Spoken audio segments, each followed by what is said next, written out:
Welcome to another tutorial. First of all, like and subscribe to my YouTube channel. Then we are going to start a video. Please watch the full video. Do not skip. Open the pixel lab, select the shape, change the color, duplicate the shape, rotate the shape.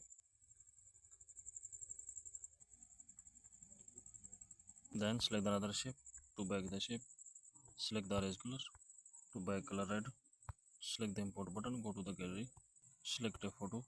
Change the color of shape. Select the stroke. Adjust the color red, green.